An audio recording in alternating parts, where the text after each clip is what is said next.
Hello, I'm the Universal Critic. I talk about whatever I want, whenever I want, and today I'm going to review The Iron Lady. About, the new movie about. It's a movie about Margaret Thatcher, who is played by Meryl Streep, who does a fantastic job. She's really good. You really believe she's Margaret Thatcher. She looks just like her. She sounds just like her. It's just spot on. In fact, she's even been nominated for best actress for the role. You probably, as you probably know already.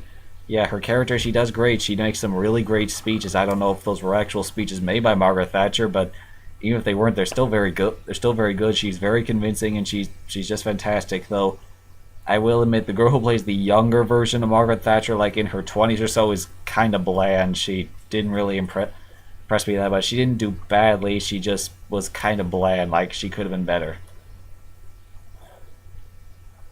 The old let's talk and the a lot of the one problem I have with this movie that it spends a lot of time in the present day, like in the modern time when it focuses on the 80-something-year-old Margaret Thatcher, but and that's a little disappointing. Like I felt like her career is focusing more on when she was younger, and her career would have been much more interesting.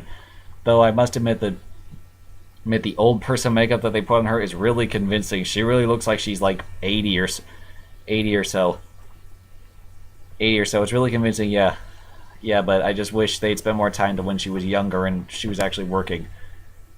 It's a little, in all honesty, it's a little hard to talk about this movie without talking about another political biopic that came out not long ago, J. Edgar, which my subscribers out there all know was my first video review.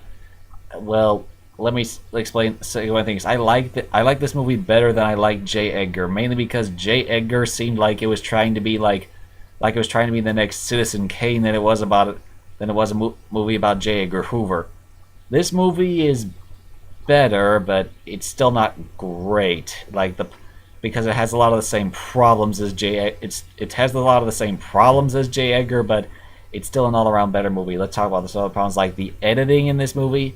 At times it's really good, but at times it's just terrible. Like there's these shots that don't serve any purpose whatsoever. There's absolutely no point to keeping them in. They could have been edited out entirely. It would have made the movie a lot better. Like there's this one scene where she like sees these, which when Margaret Thatcher's a young woman and she's working in her father's shop, there are these three girls walking past her and they're laughing at her and pointing at her. We never see those girls again.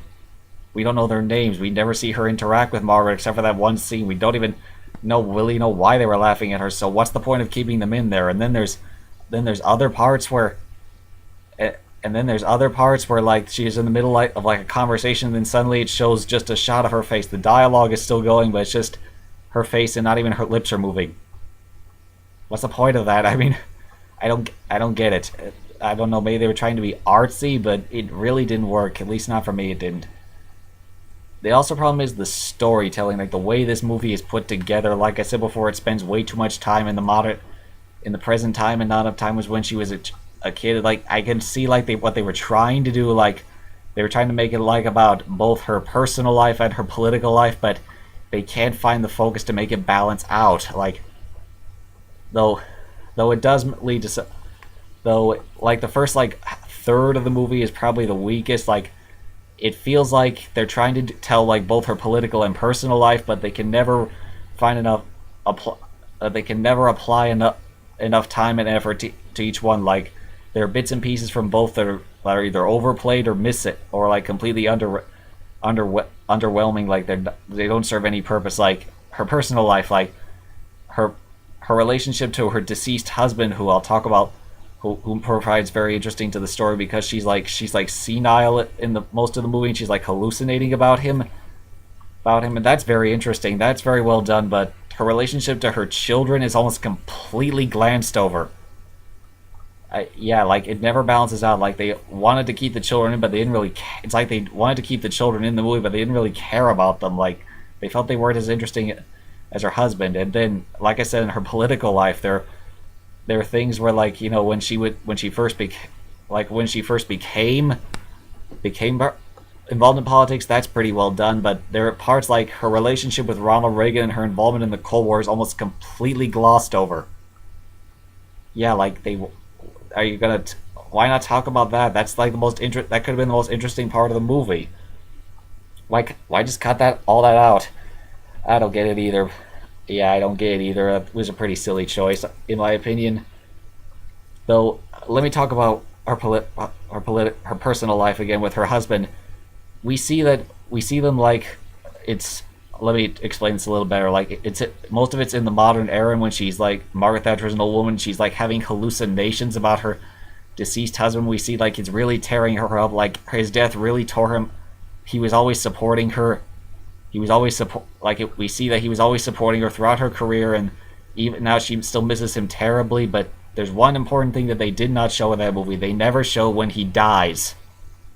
Yeah, we see how much his death affected her, but we never actually see when he died.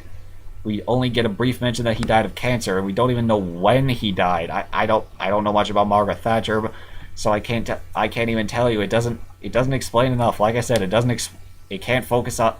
The movie is unfocused. That's the main problem with the movie. It focuses on this, then on this, then on this, then on this. It's just too uneven.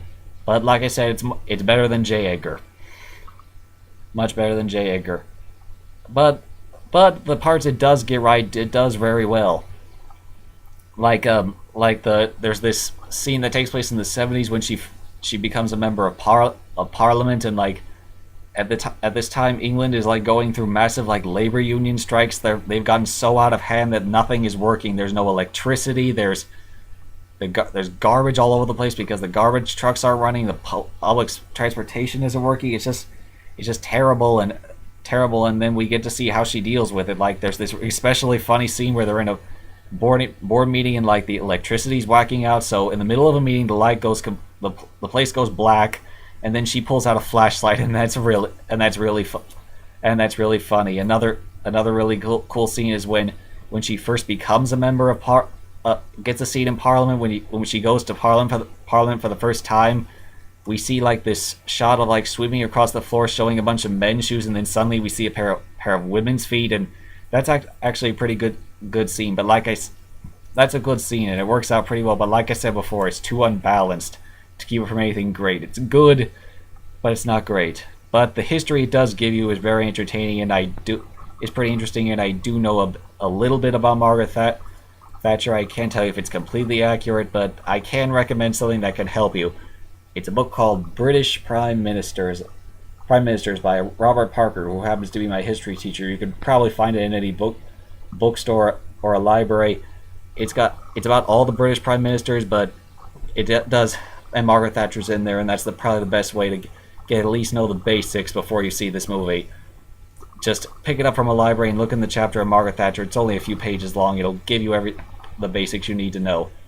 So, like I said, Iron Lady is pretty hit and miss, but overall, I'd still recommend it, despite its flaws. Despite its flaws, I'd still recommend it, even if it is unbalanced. The parts that are good are really good. The parts that aren't are okay. It never gets to a point where it's terrible. So, check it out and see for yourself. I'm the Universal Critic. I talk about whatever I want, whenever I want. Good.